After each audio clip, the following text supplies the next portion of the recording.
Hello friends, நம்ம இன்றைக்கி இதை பற்றி பார்க்க போகிறோம்னா இலக்கிய வரப்போகிற எபிசோடில் என்ன இன்ட்ரெஸ்டிங்கான சுவாரஸ்யமான விஷயம் நடக்க போது தாங்க பார்க்க போகிறோம். வாங்க வீடியோக்குள்ளே போயிடலாம்.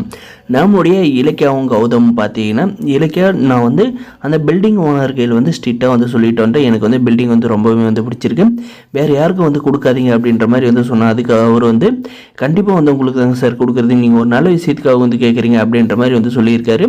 நான் வந்து சொல்லியிருக்கேன், என்னுடைய ஒய்ஃப் வந்து பார்த்துட்டு இந்த பில்டிங்கை வந்து ஓகே பண்ணால் கண்டிப்பாக வந்து என்னைக்கு ரிஜிஸ்ட்ரேஷன்ன்றதை வந்து அன்றைக்கி வந்து முடிவு பண்ணிக்கலாம் அப்படின்றது சொல்லிட்டு வந்திருக்கேன். இலக்கிய நீ வந்து என்ன விஷயமா வந்து வெளியே போன அப்படின்ற மாதிரி வந்து கேட்குறாங்க. இல்லை பிரின்சிபல் சார் வந்து ஒரு விஷயமா வந்து வர சொன்னாங்க மேடம், அதனால் வந்து போயிட்டு அவங்க கிட்ட வந்து ஸ்கூல் சம்மந்தப்பட்ட விஷயமா வந்து பேசிட்டு வந்தேன் அப்படின்ற மாதிரி வந்து சொல்லிகிட்டே இருக்காங்க. அதும்போது அந்த ஸ்கூலுக்கு வந்து போகிறப்ப நான் வந்து ரோட்டில் வந்து பார்த்தோம்ல, நம்ம கார்த்திக் கூட வந்து அந்த பொண்ணை பார்த்து இம்ப்ரெஸ் ஆனால அந்த பிரியான்ற பொண்ணை வந்து பார்த்தேன்.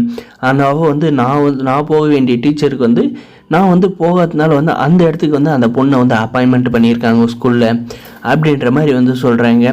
சரி, அதை முடிச்சுட்டு நீ ஏன் இவ்வளோ லேட்டாக வந்து வீட்டுக்கு வந்து அம்மா வந்து ஏதோ வந்து கேட்டுருக்காங்க, அதுக்கு வந்து நீ எதுவுமே உதவி சொல்லாத ரூமுக்கு வந்திருக்கே அப்படின்ற மாதிரி கேட்டு நான் வந்து கோயிலுக்கும் வந்து போனேங்க. கோயிலுக்கு போன இடத்துல பார்த்திங்கன்னா அந்த பொண்ணு வந்து கோயிலில் வந்து சாமி விட்டு அங்கே இருக்கிறவங்களுக்கு வந்து உதவி பண்ணிகிட்டு இருந்தாங்க.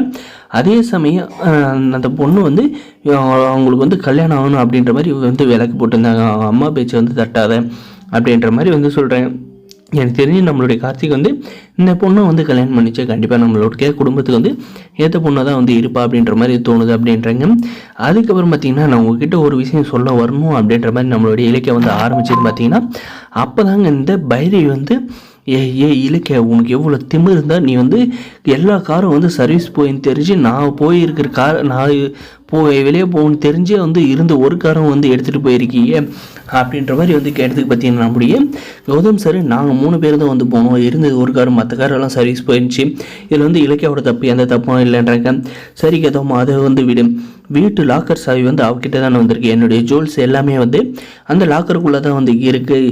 அன்றைக்கி வந்து போர்ட் ஆஃப் நம்பர் மீட்டிங் இருந்துச்சு லேடிஸ் கிளப்பில் இருந்து, நான் வந்து அந்த மீட்டிங் வந்து போகிறதுக்காக ஜுவல்ஸ் எடுக்கலான்னு போனால் லாக்கர் வந்து க்ளோஸ் ஆகிருக்கு. அந்த சாவி வந்து வெளியே போகிறோன்னா வீட்டில் வச்சுட்டு போயிருக்கலாம்ல, என்னால் வந்து கார்லேயும் போய் கௌரவமாக வந்து இறங்க முடியல. அதே சமயம் நான் என் காதில் வந்து ஒரு ஜுவல்ஸ் கூட இல்லாத போயிட்டு நான் அந்த மீட்டிங்கை வந்து அட்டன் பண்ணி அங்கே இருக்கிறவங்கெல்லாம் கேலி கிண்டல் பண்ணுற மாதிரி வந்து என்னை வந்து அசிங்கப்படுத்திட்டாங்க.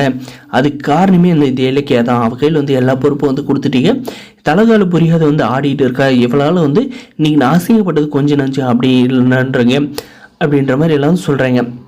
இதுக்கெல்லாம் பார்த்தீங்கன்னா இதுக்கு மேலே எனக்கு வந்து தெரியாது, நீங்கள் உங்களுக்கு வந்து மீட்டிங் இருக்குன்னு தெரிஞ்சவங்க கீழே வந்து முன்கிட்டே வந்து கேட்டு சாவி வந்து வாங்கியிருக்கலான்ற மாதிரி வந்து சொல்கிறாங்க. வரப்போ எது நடக்கும்